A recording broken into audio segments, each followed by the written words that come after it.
del equipo que nos grabe, porque mire, en lo que nos enlazamos con Vicente, quiero saludar a un gran compañero, un gran amigo, un gran colega periodista, al queridísimo Ricardo Sevilla, quien no solamente es periodista, sino también escritor. Bueno, todos los periodistas en estricto sentido tendríamos que ser escritores, pero es escritor y un gran investigador. También todos los periodistas deberíamos ser grandes investigadores, pero de los más grandes, Ricardo Sevilla. Querido Ricardo, te mando un abrazo. ¿Cómo estás, querido amigo?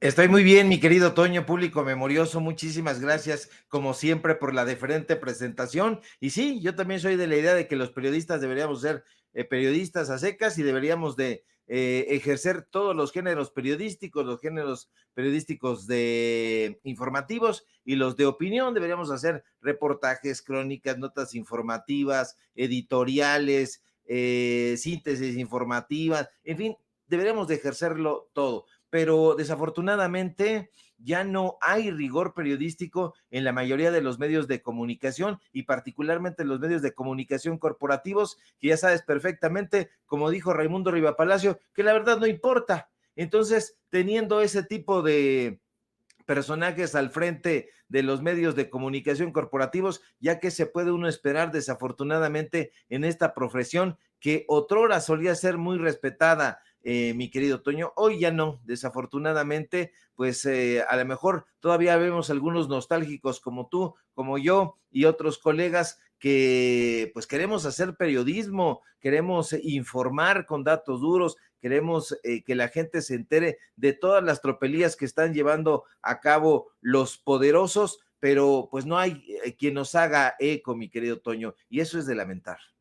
Sí, exactamente, sí, personajes como Aguilar Camín, como Krause, como Denise Dresser, como Carlos Loret de Mola, como López Dóriga, como Ciro Gómez Leiva, representan al periodismo mexicano. No, pues qué se puede esperar, mi querido Ricardo, ¿no? Si de alguna u otra forma pudiéramos mencionar a los grandes de la historia que verdaderamente hicieron, pues, una lucha por esa verdad con justicia, incluso los más cercanos como Julio Scherer en su momento, los grandes periodistas de la Revolución, como los hermanos Flores Magón, como Silvestre Terrazas, pues a lo mejor y ahí tendría una salida, pero efectivamente, ¿qué podemos esperar si en los nichos periodísticos hay personajazos como esos, ¿no? Como los Loret de Mola. Imagínate, precisamente los Loret de Mola se consideran periodistas. Padre e hijo, padre junior e hijo junior se consideran periodistas. Los Ferris se consideran, te da risa, pero los Ferris se consideran periodistas. Imagínate tú, ambos también, un par de juniors ahí, ¿no? ¿Qué No, pues podemos?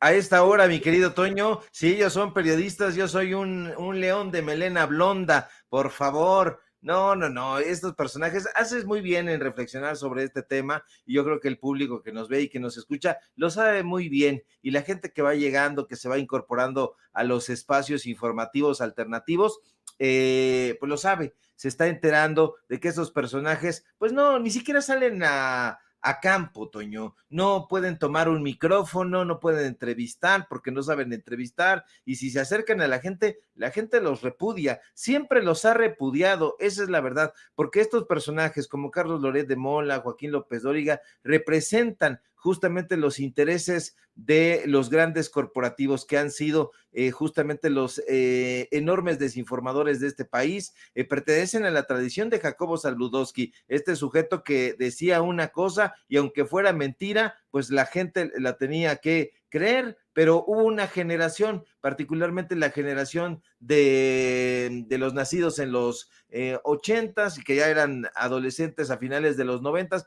que comenzaron a hacer una crítica durísima en contra de este personaje, incluso los grupos musicales, ahí había un grupo que decía, el canal de las estrellas solo quiere acostarse con ellas, había otra canción de los Caifanes que decía, es un ser que nos teme, alguien que quiere escondernos, es el comunicador, vomita engaños, y se referían específicamente a Jacobo Zabludovsky, y estos señores recogieron la batuta, Guillermo Ortega, Guillermo Ochoa, Joaquín López Dóriga, Jorge Berry, este ineficaz de Carlos Loret de Mola, y pues bueno, ya estos sujetos, Ferriz Híjar, Ferriz de Con, pues forman parte justamente de ese legado, aunque muy, muy por abajo. Todavía por lo menos Jacobo Saludowski leía algunas cosas, eso no le quitaba lo mentiroso, pero estos sujetos simple y sencillamente son unos vulgares mentirosos, gritan frente al micrófono y no conocen la tradición a la que se quieren meter, que es la tradición periodística que bien apuntas.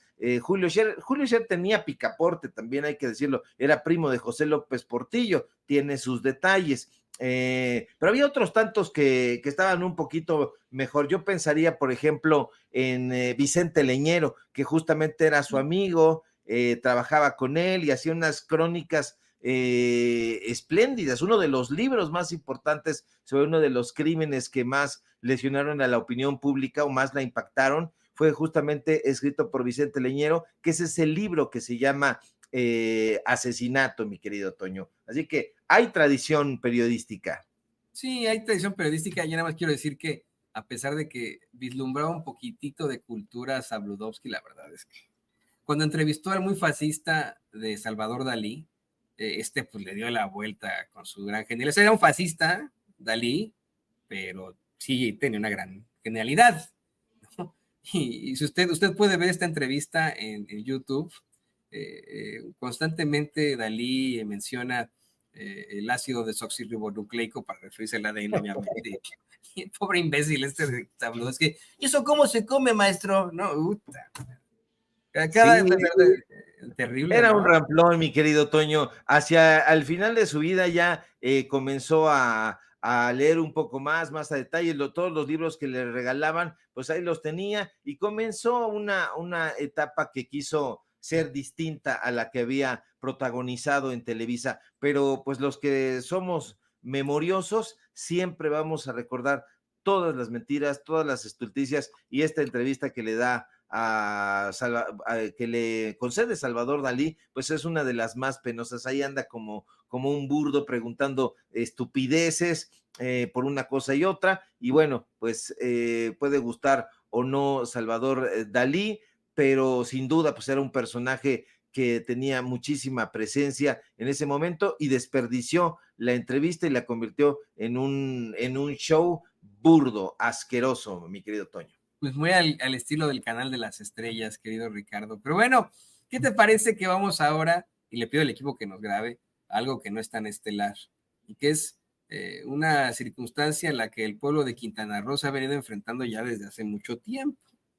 Hoy en la mañanera se exhibe una vez más a la familia Ballesteros, que si usted pues no está familiarizado con el tema, si usted no está familiarizado con el Estado, no sabrá mucho a lo que nos referimos, pero efectivamente es una familia que ha sido mencionada una y otra vez por una serie de irregularidades y que hoy pues es planteada en la mañanera debido a que supuestamente tendría un contrato ahí en ese estado con la empresa Huacán, ¿no? De la familia de Jorge Ballesteros, con la que operarían en medio de las irregularidades el suministro de agua de Quintana Roo. Fíjate, Ricardo, que yo pensé que el presidente, en aras de defender a Mara Lezama, iba a decir, bueno, pues ya lo planteaste aquí en la conferencia, ya a otra cosa mariposa, pero no, se soltó a hablar de los ballesteros y de sus infamias. Hoy que vamos a sufrir pues vamos, la conferencia de Ernesto Zedillo en la tarde-noche, allá en la Ciudad de México, hoy se menciona cómo es que esta familia pues fue de las beneficiadas del Fobaproa, cómo es que ellos crean la llamada autopista del Sol y cuando se viene la crisis del 94, en lugar de que se haga un avalúo de lo que verdaderamente necesitaban, pidieron aproximadamente de 300 millones, no sé si son de pesos o de dólares, tú me vas a decir ahora, pero terminan llevándose 600, 700 millones, es esto inaudito y creo que de esto hoy va tu investigación especial, ¿verdad? Así es, querido Toño, y hace muy bien el presidente López Obrador en ser crítico con los gobernadores, sin importar que pertenezcan a Morena o que sean simpatizantes de la Cuarta Transformación. No en vano el presidente López Obrador es el líder de la Cuarta Transformación. Entonces, si estos personajes están pues todavía con esas concesiones, el presidente López Obrador les tiene que hacer sugerencias y le ha hecho una sugerencia precisamente, como bien apuntas, a Mara Lezama, gobernadora de Quintana Roo. Hoy el presidente López Obrador se refiere a esta familia a la que ya se ha referido en algunas ocasiones, pero le recomienda ahora sí a Mara Lezama, gobernadora de Quintana Roo, que cancele los contratos millonarios que la familia Ballesteros tiene en esa entidad. No es un contrato, Toño, afortunadamente, pues nosotros estamos pesquisando ahí y queremos dar a conocerle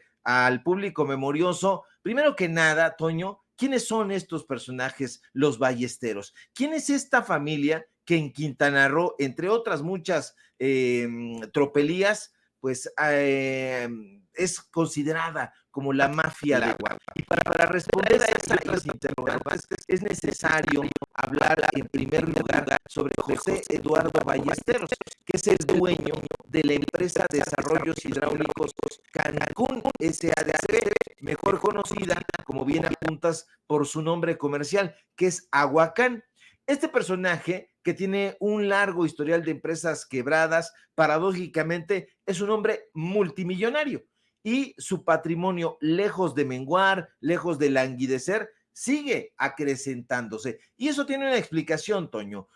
Jorge Eduardo Ballesteros fue uno de los empresarios consentidos de muchos sexenios, pero particularmente del sexenio de Carlos Salinas de Gortari, quien una y otra vez se encargó de rescatar las empresas de los Ballesteros que se encontraban en quiebra, pero no solo recibió la protección de Carlos Salinas de Gortari, José Eduardo Ballesteros también recibió un trato privilegiado en las administraciones de Ernesto Zedillo, de Vicente Fox, de Felipe Calderón y de Enrique Peña Nieto, es decir, es un empresario que podríamos catalogar de prianista, pero se habla de la familia Ballesteros porque Jorge Eduardo es hijo de Crescencio Ballesteros Ibarra, quien en 1959, para entrar a datos duros, creó la empresa Grupo Mexicano de Desarrollo con el apoyo del gobierno de Adolfo López Mateos, al que le gustan mucho las carreras y los automóviles, usted lo sabe. Bueno, Ballesteros Ibarra,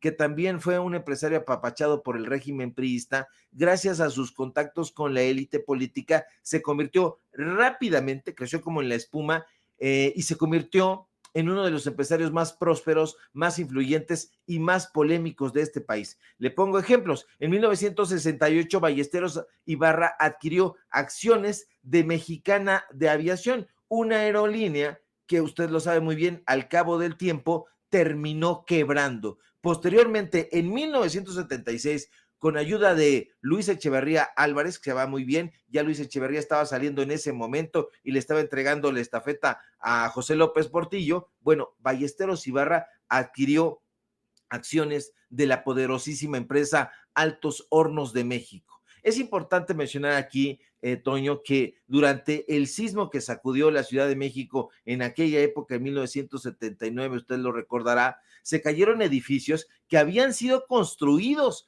por la empresa constructora de los Ballesteros, es decir, no solamente están en el sureste, están en todas partes. Ahora, la conclusión a la que llegaron los expertos fue que al hacer la edificación se emplearon, como siempre hacen estos personajes, materiales baratos, de pésima manufactura, y ahí fue donde comenzó a salir la pus, donde comenzó la perniciosa fama del Grupo Mexicano de Desarrollo, la empresa constructora de la familia Ballesteros. Pero sin duda, uno de los principales mecenas y protectores de Jorge Ballesteros es, como le digo, Carlos Salinas de Gortari, quien en 1989 le otorgó la millonaria concesión de la construcción y operación de lo que mencionaste hace un momento, Toño, la autopista del Sol, que la gente sabe va de la Ciudad de México a Acapulco. Fueron 300 millones de pesos, pero de aquella época, estamos hablando de 1989, principios de los 90, y ahí en Acapulco, la familia Ballesteros también hizo negocios jugosísimos.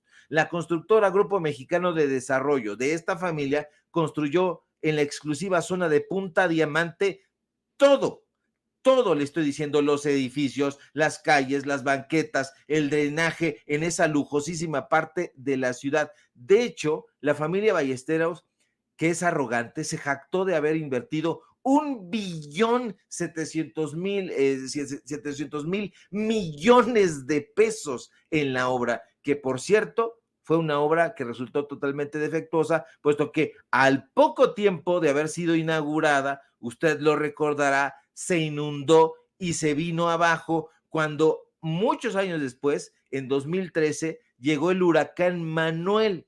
Pero tampoco es todo en esta trama de tranzas, porque el Sedillato también tuvo como una de sus empresas constructoras consentidas a este grupo mexicano de desarrollo de los Ballesteros. De hecho, el Sedillato le dio cualquier cantidad de contratos y a pesar de que la familia Ballesteros siempre lo negó, al cabo del tiempo salió toda la verdad. Los Ballesteros, sus empresas, sí fueron favorecidas por las operaciones del FOAPROA, es decir, fueron rescatados. Hubo el rescate carretero, fue cerca del 30% de los recursos públicos destinados a ese fin, pero no solo en el sexenio de Ernesto Zedillo los Ballesteros fueron beneficiados con la política de salvamento en la emisión de un eurobono y como deudores individuales de la banca. Estos personajes una y otra vez han sido salvados. Sus empresas están en absoluta quiebra. Le digo que son la familia Ballesteros porque está Jorge Ballesteros, José Luis Ballesteros, Carlos Ballesteros Franco. Le pongo más datos para que usted tenga una idea de esta familia, lo perniciosa que es. Incluso algunos columnistas, uno por ahí, estaba yo en las pesquisas, en el Heraldo de México, se preguntaba, ¿podrá el presidente López Obrador contra la familia Ballesteros? Y yo digo que sí, que es una cruzada en la que tienen que apoyar ahí los diferentes gobiernos, porque fíjate, Toño, no solamente es el gobierno estatal ahí en Quintana Roo quien tiene muchos años enquistado ahí, no, es en los diferentes municipios. Te estoy hablando de que estos personajes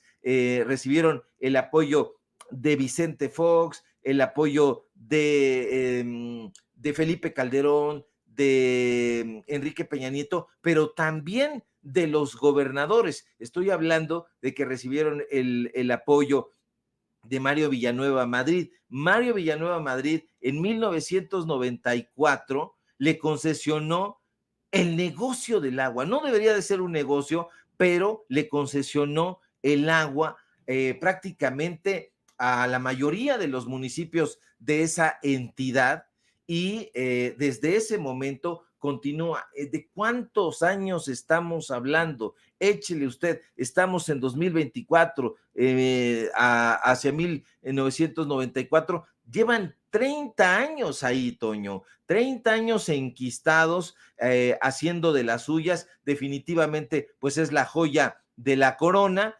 Estos personajes tienen incluso prohibido hacer negocios en Estados Unidos, porque allá en Estados Unidos han hecho cualquier cantidad de fraudes, son personajes fraudulentos, han utilizado fideicomisos offshore a nombre de personas de su familia, a nombre de sus amigos, son expertos en fraudes financieros. Entonces, esta familia no puede hacer negocios en Estados Unidos, es más, no puede ni pisar aquel país. Entonces, han sido denunciados en el Distrito Sur de Nueva York por fraude fiscal, sus familiares también están acusados. No es la primera y única vez que este señor Jorge Ballesteros y su familia es acusada de ser beneficiaria de las privatizaciones, de los rescates carreteros, de los rescates bancarios e incluso de triangular recursos mediante compañías fantasmas aquí en México,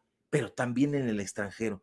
Usted sabe muy bien, en las Bahamas. Entonces, estos personajes han aparecido en los Panama Papers, han aparecido en el Mossack Fonseca, que es ese despacho que compró buena parte de esos Panama Papers y aparecen en los paraísos fiscales. Así que ese jalón de orejas, yo lo veo de esa manera, que le da el presidente López Obrador a Mara Lezama, me parece muy certero, porque estos personajes son una plaga, mi querido Toño. Ellos dicen que es una herencia familiar, pues es una herencia en realidad dada por Carlos Salinas de Gortari. Les han dado contratos millonarios, los han rescatado bancariamente, todos, absolutamente todos los sexenios a partir de su nacimiento. O sea, estoy hablando de López Mateos para acá. Imagínese usted nada más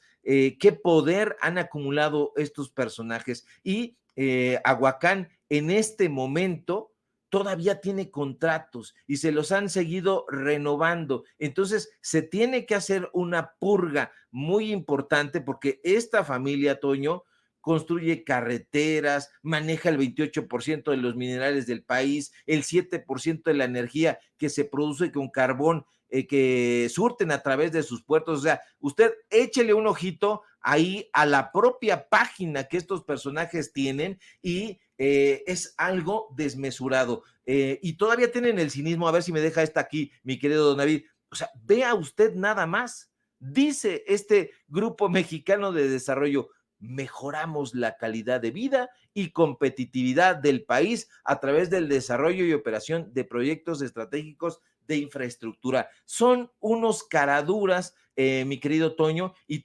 ellos dicen además, porque usted puede entrar a las políticas, creo que tenemos esa imagen también, mi querido David, a las políticas, y dicen que están en contra de la corrupción, o sea, tienen una política anticorrupción. Vea, tienen una postura firme ante el soborno, tienen una política, no aceptan regalos, no aceptan nada, o sea, son unos auténticos granujas y hace muy bien el presidente López Obrador en evidenciarlos, mi querido Toño. Y bueno, tenemos contratos, tenemos datos duros y en un momento más, en un ratito más, vamos a, aquí está usted viendo, por cierto, el contrato, este contrato está ahí, vea, estamos hablando de 1994, ahí usted ve las cifras de 1994, 15 millones de lo que se llamaban nuevos pesos, más 3.500.000 nuevos pesos, más 7.500.000 nuevos pesos. Fue el contrato de arranque. Imagínense, es una enorme cantidad en esta época, pero en 1994, hace 30 años, estos personajes empezaron a apropiarse del agua y la tienen secuestrado. ¿Y sabes quién estaba de acuerdo, Toño?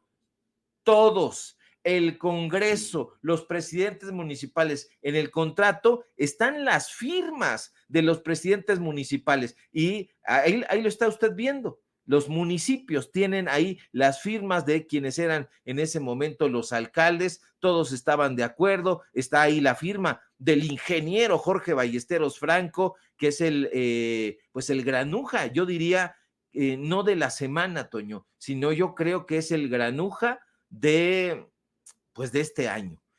Hay muchos granujas, pero este personaje está actuando, digamos, tras bambalinas y es muy importante que nosotros le demos seguimiento a esta información porque donde haya ese tipo de contratos se tienen que cancelar. Esto ya lo digo a título personal, pero a partir de estas investigaciones, a partir de estas pesquisas y a partir de los testimonios de las personas, de los periodistas locales, se puede llegar a la conclusión de que estos personajes han sido absolutamente perniciosos. O sea, que tengan secuestrada el agua, o sea, eso ya es inaudito, Toño. No, y mira, esta es una de tantas familias que tienen ese poder y ese alcance.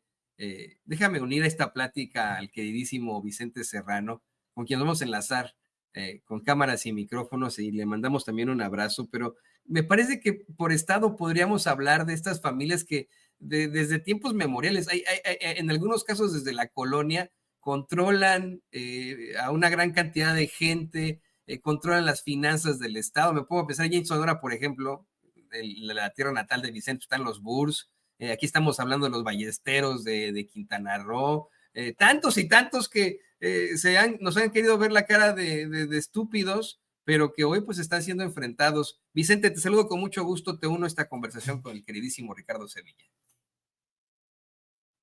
Creo que no te escuchamos, no hay audio por ahí. Si es que don David le anda picando, le anda metiendo el dedo donde no debe. Entendió el que entendió.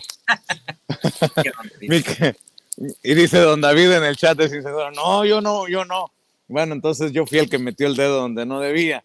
Mi querido Ricardo, te saludo con mucho gusto. Mi querido Toño, les ofrezco una disculpa. He batallado mucho con la conexión en donde me encuentro, pero ya estamos listos para dejar la víbora chillando. Muy interesante estos personajes que le han de tener un pavor a Ricardo Sevilla con lo que desnuda aquí.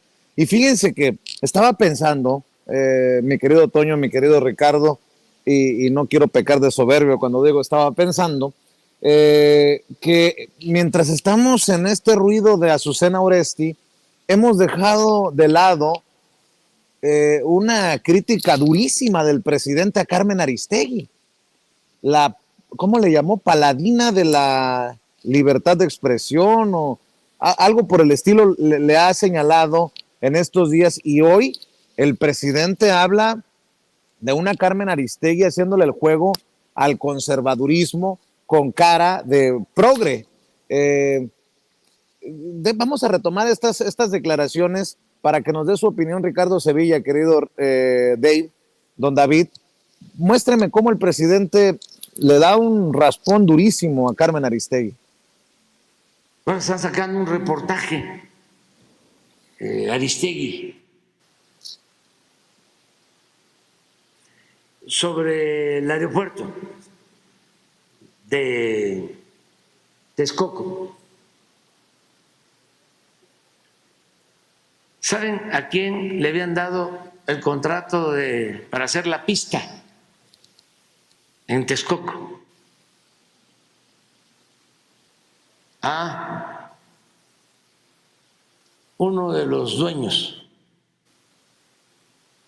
de, ¿cómo se llama esta cadena de radio?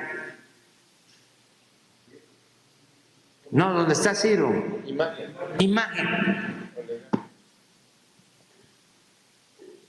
¿Qué tiene que ver un medio de comunicación con hacer una pista de un aeropuerto? Y eso es lo que está defendiendo Carmen Aristegui. A lo mejor ni lo sabe.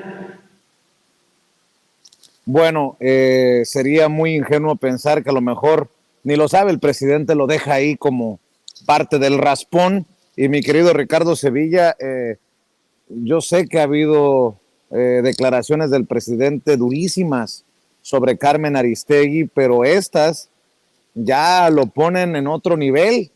A una Carmen Aristegui defendiendo a los indefendibles, defendiendo a los malandros y defendiendo todo lo que parecería estar mal en nuestro país. Esto que ha ido destapando el presidente, los arreglitos por debajo de la mesa. Yo pongo este tema con el único afán de que desde estos medios independientes y alternativos hablemos de estos temas que resultarían incómodos para muchos, pero importantes para la salud del debate público.